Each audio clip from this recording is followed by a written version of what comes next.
Hey guys, welcome back to African Lady and a Baby. It's me again, Stephanie Oki. Now, if you've come back to watch me again, welcome back. And if you're just joining for the first time, welcome. Don't forget to subscribe and like my video. Like as in give it a thumbs up, not a thumbs down. Maybe a thumbs down. But anyways, yeah. Yes, so today I want to talk about a topic that I love to talk about, and that is breastfeeding. Right. And I want to tell you guys about the things that you need if you have to get back to work after having a baby and you want to continue exclusive breastfeeding. Some of you probably already know this, but if you don't, please head to my podcast and listen, or just listen to some of my past videos, and you'll probably find it somewhere where I've talked, because I talk about this all the time, and you'll probably find it somewhere where I talk about the fact that I exclusively breastfed my baby, and I breastfed him I'm still breastfeeding him. Yeah, but I exclusively breastfed him for, the first 4 months, like exclusive, nothing else. But then after 4 months, I started to add like solids just so he would know the taste of solids. And then, by the time he got 6 months, started trying to up his solids a bit more. But his main food for the first year of his life was definitely breast milk. And how did I do this? Right, some of you will probably say, well, you're not working, you have all the time. But hey guys, before you start assuming things about me, let me just let you know that I was working, and I only stopped working because I moved. Anyway, so when my baby was two months old, I went back to work, because at the time I was still in Denver. And then I went back to work, and I was working there, and I had my mom helping out at home to look after my baby. And some people probably wonder how I did it. Actually, not probably. People have asked me how I did it. Like, how was I able to exclusively breastfeed my baby while working? And so I've decided today to come and give you guys some tips and tricks and the things you need to know and do if you want to exclusively breastfeed your baby and still work. So first of all, you need a breast pump. I mean, I've talked about this before, and in this day and age, I don't know how a woman can actually go without a breast pump if she's working, unless you're at home and you're not working or something. I don't know, but you really do need a breast pump. They're usually quite pricey, but trust me, they're worth it. And really just see it as your baby's food maker. It's worth it, right? So yeah, you definitely need a breast pump. About what type of breast pump to use can be very, very confusing to women, because there's a range of them out there. I personally like the Medela brand. I find that they know what they're doing. They give you all sorts of tips. They give you there's all sorts of things on their website where you can go and read about breastfeeding, about breast milk, about the importance of it, and how to do it, and little tips and little things. There's just so many useful things on the Medela website that you can go on and learn and see. I don't know, this is not a promotion for Medela, but if you guys find me, hey Medela, yes, find me. But yeah, so I had 2 Medela breast pumps, and I actually found both of them very useful at different points. And I'm going to talk about the 2 of them so that you guys can, decide for yourselves which one you probably would want to get if you're considering getting Medela. I have this one. Anyways, I have this one. It's the pumping style advance, and I really like the suction of this one. The suction is just fantastic. It's almost like the hospital ones, because if you give birth in the US, they usually would come to you with these, and there are even Medela as well, but these breast pumps that really go, they really do pump your breast and bring out whatever is in there. This one has that type of suction for me. I don't know about anybody else, but this one really did have it for me. And I just really liked this one for that main purpose. It was just so efficient in the way it pumped milk out of my breast. Now, I also had a second one, and that's this one. Yes, I know, it just looks so tiny.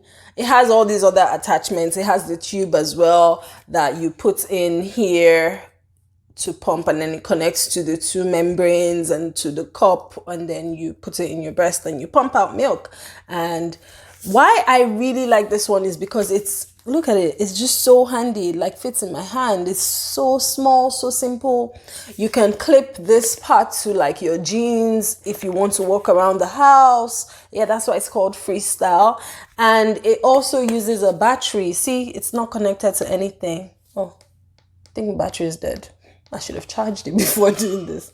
But yeah, so see, it's not connected to anything, but yeah, it also has like a battery in it. And maybe I can open the battery. How do I open it?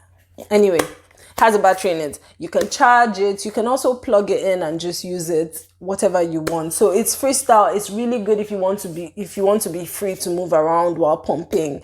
There's the breastfeeding nursing bras that Medela sells that you can, it's like a pumping bra, you can attach it. I didn't have that, to be honest, because I didn't feel the need to have it, but some people swear by it. So hey, now the reason why I'm telling you guys about both of them is because, trust me, there's a reason why you should know about them, especially if you're a Nigerian mom. Now, we know in Nigeria we have a problem with electricity. That a problem that is a bit embarrassing to talk about as a Nigerian, but anyways, yeah. And if you're in Nigeria, you can always have, this one is very, very useful because you can charge it when there's electricity. If you have 3 hours a week, sad. Anyways, when there's electricity, you can charge this and it lasts a long time, because you only pump for about 10-15 minutes each time you pump anyway. So it really will last long. And it's just really good if you are in Nigeria. Trust me, it's really good. It uses, I think it uses a lithium battery. I can't remember. I actually should open this and see. Right, that's the battery. So to be honest, the battery is not one you can find very easily anywhere in Nigeria, but you can always find the battery on Amazon. And I think I'll link this down below. I'll link everything down below so you can get parts and anything you want on Amazon. But yeah, it's very, very handy if you're a Nigerian mother. However, this one is very efficient when it comes to pumping, because the Freestyle one has a kind of membrane that I found a bit weird. Like, it just chooses when it works. Sometimes it would work, sometimes it would not work. It was just a very annoying membrane. But when it did work and it worked well. But definitely for electricity issues, this is the one I would recommend to a Nigerian mother. And this is the one I would recommend to a mother who doesn't have issues with electricity. Now, having recommended a breast pump to you guys, or a couple of breast pumps to you guys, because these are the ones I used and I found them so useful and they were good, I will now tell you the other things you need to have. Now, when you become a new mother and you're going back to work, drop your Chanel bag. It's not going to work. Drop whatever fancy handbags you've been carrying. You're going to either need to be carrying a backpack, yes, or this. It's a bit dirty. Anyway, this one came with the Freestyle one. That's another advantage. They give you lots of things. They give you a little pack as well with 4 bottles, and they give you an ice pack. Where's the ice pack? Yeah, so they give you an ice pack. This is what it looks like. It's a Medela one. See, it's written Medela. And this is also very, very good. You put it in the freezer for about 12 to 24 hours, and it stays cold for a long time in whatever temperature. Obviously, as long as you use the right bag for it, don't just put it out there. Yeah, and it keeps your milk, the bottles fit in. I usually would put it in the middle and then put 1 bottle here, 1 bottle here, 1 bottle here, 1 bottle here. So 4 bottles, and it's really, really good. So you would need a really good big bag for your breast milk and where to store your milk. You would also need a fridge in your office, and I keep mentioning my Nigerian moms because I know that a lot of Nigerian mothers watch me, and I know that it's very different in Nigeria. Sad.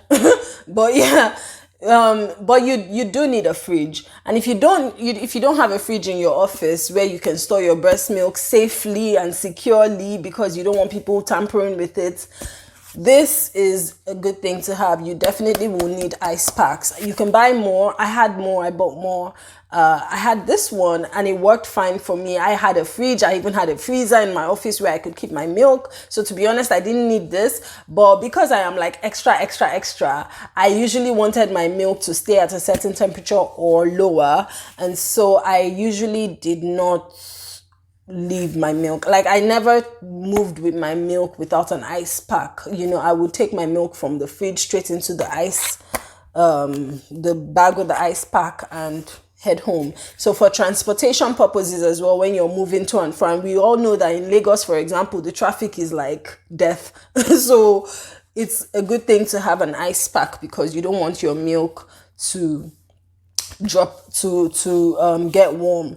The changes in temperature don't go very well with milk. Your milk can easily go bad, and that's just a recipe for like diarrhea or something for your child, and you really don't want that. So you really want to make sure that your milk is well preserved.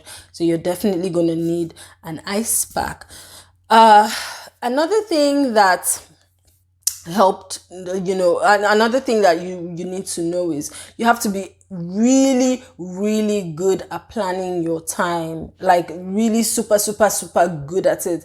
You have to know how long it takes you to get home. You have to know when you leave the office. You need to know when you get to the office, and this is also going to help with planning when you pump your milk, because obviously when we say pumping milk at work, it almost looks like we think, oh, we're just going to go to work and our boss is just going to let us. I mean, our boss should let us, to be honest, because we're like superheroes at the moment. We're doing like a million things at once, but we know that life is really not that rosy. And so it's always great to plan your time and know what time of the day you pump, and that way it also helps your boss to know that they shouldn't like plan for meetings or things like that around that time. It's just a very good way to go about it. It makes you, for me it worked. It makes things a bit more, what's the word?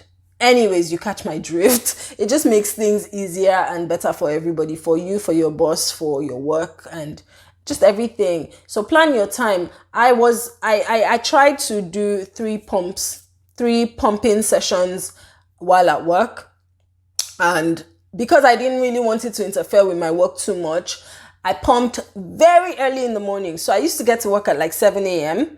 and as soon as I got to work, I would pump and then wait till about my lunchtime, which was at about 11 or 12 noon, and then pump again. And then just, like an hour before leaving the office, I pumped. Did I? Because I also tried to, I pumped like an hour before leaving the office because I had another 1 hour of transportation time to get home. And then by then my breast would have started to, have milk again, because there's the 3-hour difference for me. For me, it was every 3 or 4 hours. And then I would breastfeed as soon as I get home. So I usually didn't really like to pump like just when leaving the office or right before leaving the office, because that would mean that I would get home and there'd be little milk in my breasts, and then I now wouldn't be able to breastfeed my baby. And I always wanted him to get the breast whenever I was around him. Like, I tried to keep away from bottles when I was around him. And that's just the way I did it. So it's very, very important to know how to plan your time.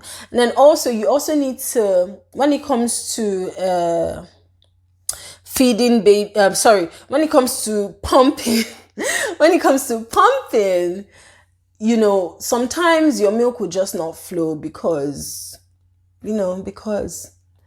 So it's always helpful to have a picture of your baby, either on your phone or, just hold a picture, because your brain, there's the science behind it. I don't like to talk too much about medical stuff because, but there's a hormone that something, whether it's oxytocin or something like that, and it just helps to trigger a letdown when you're pumping. So it just helps to have a picture of your baby. And it's cute too. I mean, who doesn't like to look at pictures of their babies? Like, are you that weird? Really? But yeah, so have a picture of your baby and pump. Enjoy pumping. And I think those are the tips I have for you today. If you have any other tips as a mother, and if you've been working and you've been pumping and you've been successfully, exclusively breastfeeding all the leaves in the world, if you've been breastfeeding successfully while working and you have any extra tips for us, please leave them in the comment section below. Let me know what you think. Let me know if there's anything you'd like to add or even subtract, but I hope not. If you subtract it there, you're in trouble. But anyways, yeah, if there's anything you'd like to add, just let me know down in the comment section. Hey, do not forget to subscribe and don't forget to like this video. Don't be greedy. Share it too. Thank you guys. So thank you guys. Thank you so much for watching today. Have a great day. Mwah. Bye.